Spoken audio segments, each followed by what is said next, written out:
Hello everyone. आज हम study करेंगे एक पेज के साथ और उससे रिलेटेड एक इम्पोर्टेंट वर्ड को डिस्कस करेंगे। हम लेते हैं कोई भी एक वाइट पेपर या पेज हॉरिजॉन्टली। जब भी हम कोई मेन कंटेंट लिखना शुरू करते हैं तो वो कभी भी किनारे से नहीं करते। लेफ्ट राइट अप और डाउन सब साइड्स में जगह छोड़ते हैं उसी मेन कंटेंट से रिलेवेंट कुछ लिखने के लिए, जैसे heading, time, date, remarks, serial number etcetera.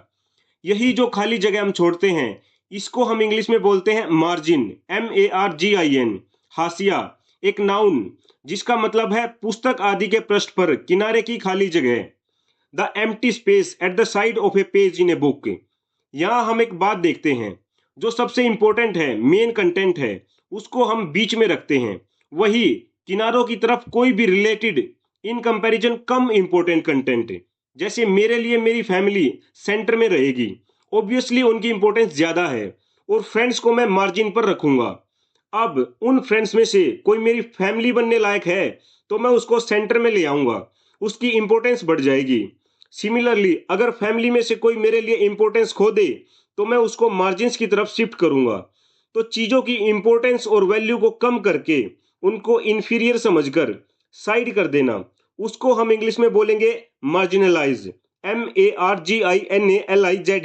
एक वर्ब जिसका मतलब है व्यक्ति या वर्ग विशेष के साथ ऐसा व्यवहार करना जिससे उन्हें यह महसूस होता है कि उनका कोई महत्व नहीं है और उन्हें कोई अधिकार नहीं है। हाशिए पर डालना, to treat a person or group in a way that makes them feel that they are not important and have no power. Treat them as insignificant or peripheral, sideline कर देना। For example, female employees are being marginalised by various organisation. बहुत सारे संस्थानों में आज भी महिलाओं को कम महत्व दिया जाता है। In India, as English language has taken over as the main language, the country's native language that is Hindi has been marginalised. धीरे धीरे इंग्लिश लैंग्वेज हिंदी का महत्व कम कर रही है, हिंदी को साइडलाइन कर दिया है। Also in our society there are various groups, caste और religion that have always been marginalised. जहाँ वैरायटी बहुत ज्यादा होती है वहाँ किसी को इंपॉर्टेंस कम और किसी को ज्यादा रहती है। अब आप देखिए, ये मार्जिन हम अपने हिसाब से सेट कर सकते हैं, कहीं कहीं ये स्टैंडर्ड भी रहता है। इसको आप डेली लाइफ में इम्प्लाई करते हैं। ये जो अंतर है, डिफरेंस है, एज इज किनारों के बीच और मेन कंटेंट एरिया के बीच, इसी से इस वर्ड मार्जिन का एक और मीनिंग निकलता है। कोई भी अंतर जिससे आपके नतीजों पर फर्क पड़े, जीत हो, हार हो, लाभ हो, हानि हो। The amount of space, time, votes etcetera by which you win something, or an amount of space, time, etc. that is more than you need. Let's understand this meaning with few examples. सबसे common, एक shopkeeper के तौर पर जब आप कोई 10 रुपए वाला आइटम 12 रुपए में बेचो तो यहाँ आपका 2 रुपए लाभ वाला मार्जिन। कोई बैडमिंटन का मैच हो और रिजल्ट रहे 21-19 तो आप कह सकते हैं ही वोन बाय ए नैरो मार्जिन, थोड़े से अंतर से वो जीता, 2 पॉइंट्स का मार्जिन। अब जब ये वर्ड पेज या पेपर से रिलेटेड स्पेस से था, खाली जगह, तो वो वाइड और नैरो हो सकता है। उसको ज्यादा कर लो वाइड करके या फिर कम कर लो नैरो करके।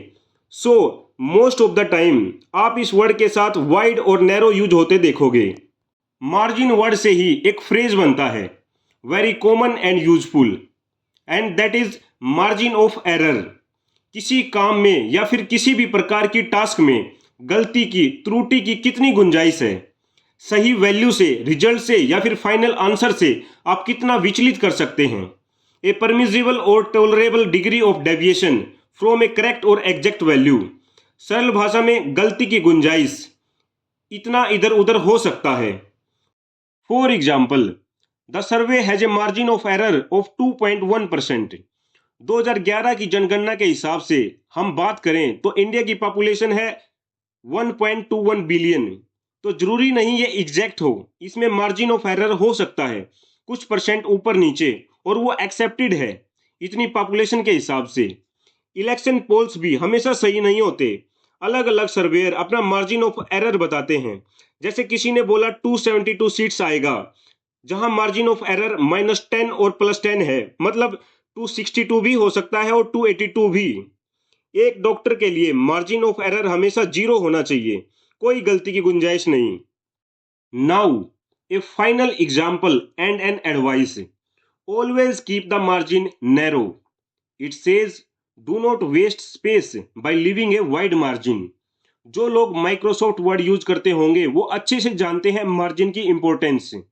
सो in conclusion, margin is the area around the edge of something, किसी चीज के किनारों का चारों तरफ का स्थान।